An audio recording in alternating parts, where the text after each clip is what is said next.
welcome back again to another video that I know you guys are expecting. So if you're seeing this video for the first time, I made a part 1 step by step. No, I made a part 1 2025 step-by-step process how to apply to Denmark, right? If you've not seen the video, I'll put a link in my description box. I title it general playlist or all playlists. Click it, scroll, you see Denmark as a playlist. You see the part 1. Make sure you watch the part 1 before this one, because that part 1 even with like for the whole duration actually mesh is into steps. Like I have step 1 to step 37.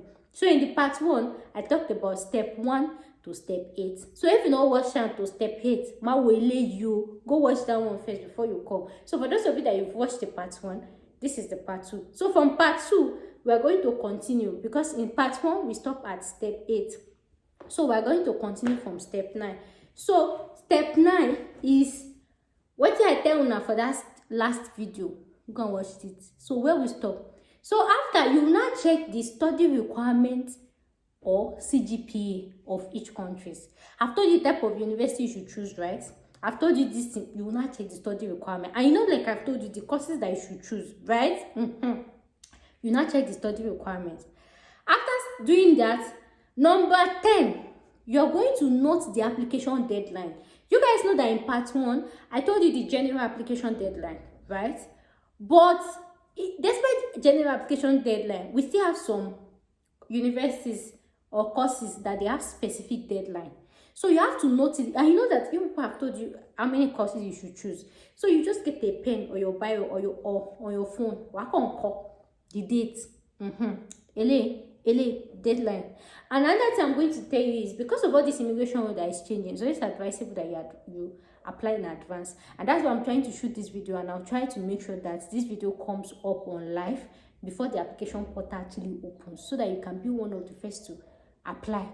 So that at least, because the first person says to apply, they should quickly at least choose you and consider you, right? Which in Europe, then call my late registration. So application deadline is always around March 15 / January 15 to March 15, like I said earlier, and that one is for the September intake. But you guys have passed that one, right? So now the one that we are looking at now is February / spring intake. That one is for next year. So the deadline will be around September 1st. That one is the autumn intake, and you guys are supposed to resume next year February intake. That's spring intake, right? So not the deadline of this particular country. And you know another thing again about deadline, like I said, make sure you apply early, because we have some universities that there are some courses that they see there's people that will apply faster and earlier. So that's why you should apply earlier. So number 11, after you've checked that one, right? The requirements, this requirement too is also including school fees. So if I let me now make it 38. So the 11th step is check the tuition fee. So check the tuition fee of the program. You know, in the part 1 I told you have a budget, have a plan. So check the tuition fee of all the courses that you picked. And you know, I've told you to check measure of instruction too. Check the tuition fee. Is this what you can afford? Is it heavy? Is it payment plan? All those things, check them. After you've checked it, that's after you first know the deadline, you know. And then you check it. Now next stage is checking tuition fee. After you've now checked tuition fee, number 11 is browse scholarship opportunities, right? In as much as Denmark is one of those expensive countries, right? We still have so many schools, especially now that you have a particular university that I told you guys to apply to. They have scholarship. That there are some that you just be like, maybe small scholarship here and there. There's some that is automatic scholarship. There's some that can be like community clinic. So browse the program, browse the school website, all those chickeny scholarship, not everything down. And then try and do what first maybe tabayo. Some can even be discounts. They can be like, clinic on discount.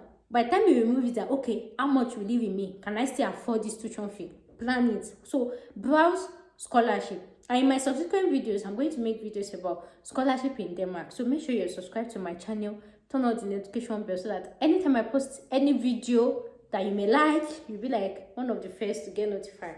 So next one, after you browse scholarship, Number 13 is gather your documents. You guys know I'm saying step by step. Google requirement to check here at the scholarship requirement to gather your documents one after the other. Make sure it's complete. Number 13 is reaching out to the school.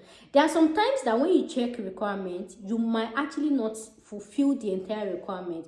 You might have a defect. You might want to do credit transfer. You might want to do, it might be anything. So you just scroll down. Most schools, most websites, they used to put the program director's email address. And trust me, these people are really very nice to help. And if you don't see it, send an email.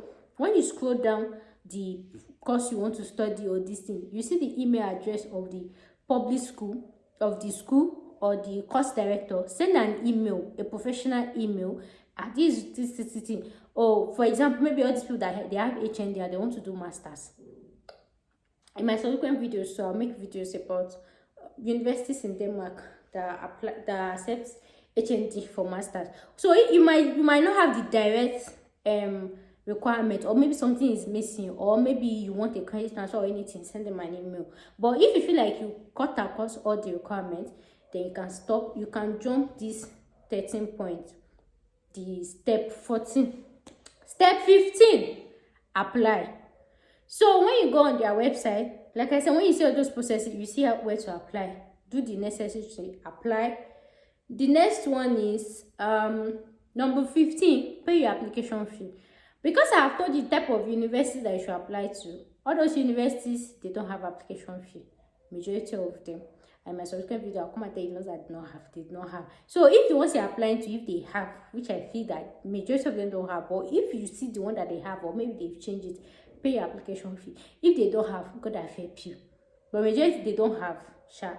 So after you've done that one, step 17, you now wait for a decision. So now that this video, because I know some people might still watch it next year. So let's say maybe you applied for the January intake. You expect a decision around May/June, right? And again, depending on the school, depending on the course, some can be earlier. But just budget like 2 to 4 months. So it's not those type of admission that you do, you just submit and next week they will come. No, it takes 2 to 4 months from when you apply. So for February intake, when you apply around that September, right, September, October, you'll be expecting a decision around December 1st to December 10th. So like I said, it takes 2 to 4 months from when you apply. So number 18, when your decision comes out, hoping to God that you get your admission, you will get 2 types of offer. You can either get the conditional offer or what? The unconditional offer. The conditional offer is you are eligible for this admission only if, let's say maybe you present your nose, or you present your birth certificate, or you present your legalization, or you present, it can be anything, or you pay your tuition fee. It could be any factor. Whereas unconditional means you have fulfilled all the requirements of this admission process, and we've seen you that we've counted you worthy. You don't have to prove any other thing. Go ahead and live your life. So depending on the one that you give, you look at it if it's conditional or not conditional. If it's unconditional, you proceed to the next stage. But if it's conditional, check it, ask what they're asking you, and make sure you fulfill the requirement of the word of the letter. The next on my list is number 19. Whether unconditional, whether it's conditional, this video is 9 minutes. So I'm going to end this video here, right? And I'll continue again in part 3, right? So from part 3, we're going to continue. If you watched it up to here, thank you guys so much for watching. I'll see you guys in the next one. Bye for now.